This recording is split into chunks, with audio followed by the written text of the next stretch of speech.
Hello, hello. It's Chris here.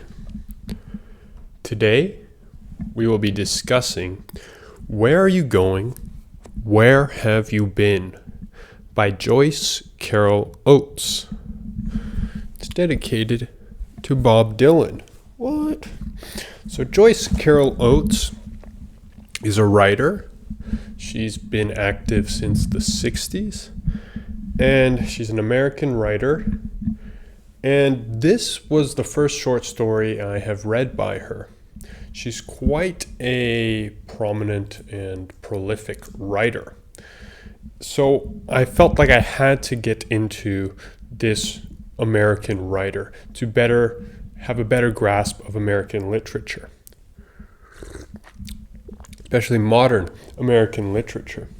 And I must say, she is very well deserving of attention. Now, Where Are You Going? Where Have You Been? It concerns the story of Connie. And Connie is an adolescent. She's in a state of transition. She's leaving her world of... Close this door. This window. She's leaving the world of youth into adulthood. And there's a clear threshold that is shown in this short story. And there are a lot of difficulties in this transition, as we all know. This is a very rough period in most people's lives. Adolescence. And she has a bit of a... She's well aware that she's good looking, that she is desirable, and she's beautiful. She's constantly being compared to her older sister, who is much more steady, has a job, whereas Connie, who is 14, 15, she doesn't have a job yet. She's probably too young to really be thinking about that right now. She's just experiencing her body's changes, how people around her are looking at her. And it creates a sort of dynamic between her and her mother for the most part, because her father is very much out of the picture. He's there, but he's very much muted. He's a muted figure. It creates a dynamic between her sister, and her mother. And this dynamic is a bit explored, in which the mother seems to pick favorites. But this isn't, for the most part, what this story is about. That is, I would say, the first third of the story frames this story in this way. But what the story is about is there comes a situation in which Connie is alone at home, and she has an interaction with a man who poses as a young man. He poses as a teenager like her, but it becomes clear as the interaction goes on that he's not very much a young man. He might be much older.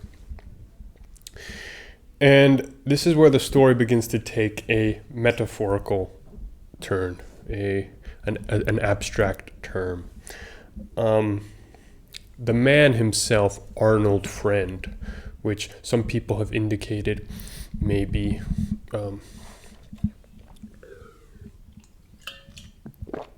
maybe indicative of our old friend, the devil.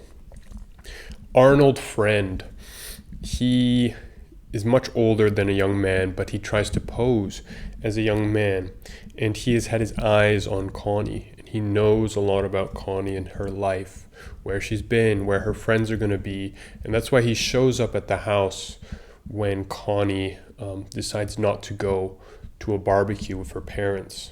Connie kind of shrugs it off. Now, Connie does have this sort of rebellious teen streak to her. Some things are just not cool enough for her in the moment. And she does exude a sense of confidence in herself. But this confidence slowly starts to dwindle in her interaction with Arnold Friend, this other deceiver, this deceiving character. Now, what's interesting as well is that Connie herself is also a bit of a deceiver. She deceives her parents.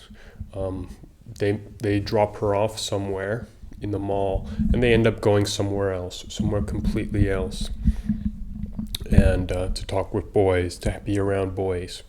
So Connie is also a bit of a deceiver in this story as well, which creates a bit of a mirror with her and Arnold's friend, a bit of a bond, a linkage. He seems to imply that they are meant for each other. They know each other. We know this is all schmoozing, but there are parallels between their characters. They are both playing the same music when they meet as well. This is no doubt because Arnold's friend has been watching Connie very closely, and he seems to know her every move. And the music eventually converges on a similar sound wave, once again showing these parallels between them. However, Arnold is a bad person. He's a cruel person. He's going to take advantage of her. That is what essentially we are it's heavily implied. He's a much older person. He's probably in his 30s, 40s, and he's trying to lure this young woman, this barely woman, into his car with him and his friend. Now, Joyce Carol Oates, she wrote this story keeping in mind a current case in the 60s. This story came out in the 60s.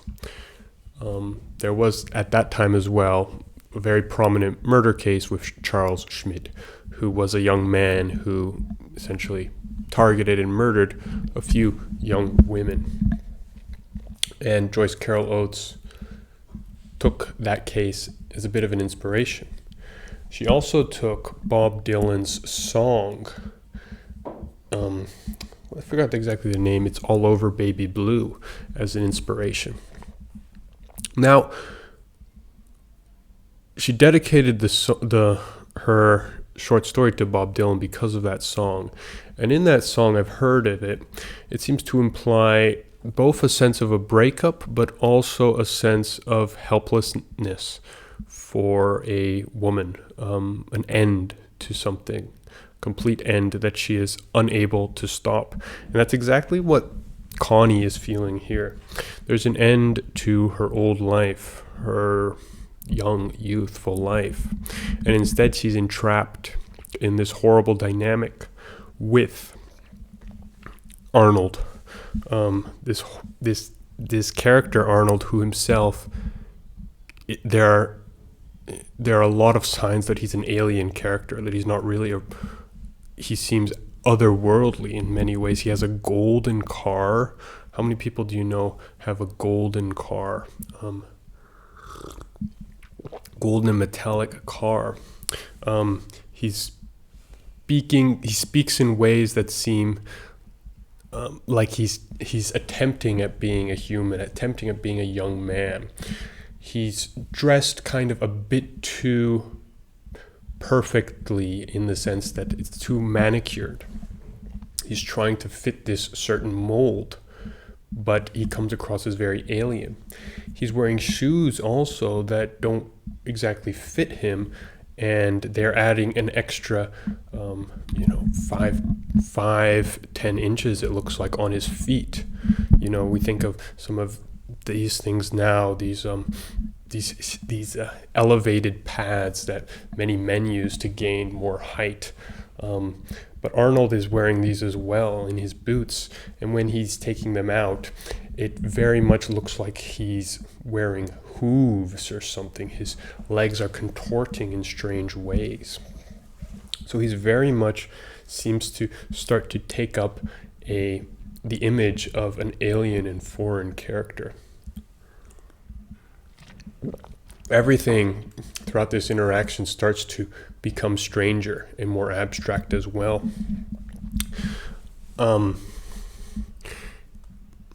He's described in some ways as also animalistic, a hawk-like features. Now, not only is this about the emergence of adolescence, but it's also about the reemergence, the perpetual emergence of trauma. In many ways, this could be looked as metaphorically Connie being bonded by this trauma that she had earlier in her life. Perhaps something happened early in her life. An Arnold friend, an old friend, is emerging, who knows everything about her, who has a connection to her, a bond with her that he's trying to, he's essentially trying to lasso her,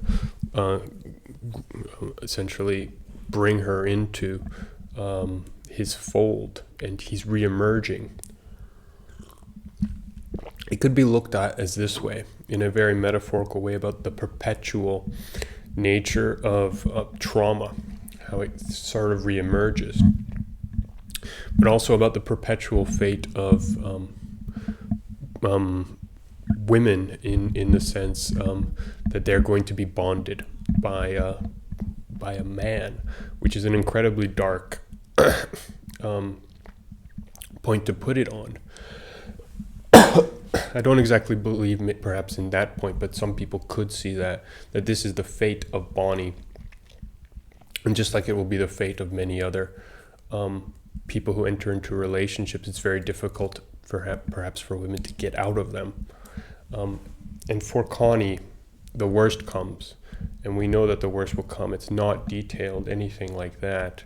It's not even written about that something bad is going to happen to her, but we just know something horrible will happen to her. Towards the end, this story becomes almost surreal and dreamlike. She essentially faints and wakes up in a room. Her kitchen seems completely different from what it was. We see a total collapse in her previous identity, what she thought she was. And she's entering into a new world. She's emerging, and she looks out on the fields. And she gets into the car with Arnold and his buddy. So this was Joyce Carol Oates. Her stories seem to very beautiful, dark stories. Quite important to the American culture, I would say. There seems to be a nature of violence and tragedy in her stories as well as the sinister nature, in this one especially, of suburbia, that even suburbia can house these horrors that people may have to face. But that is Joyce Carol Oates's Where Are You Going? Where Have You Been? I hope you guys have enjoyed. Take care.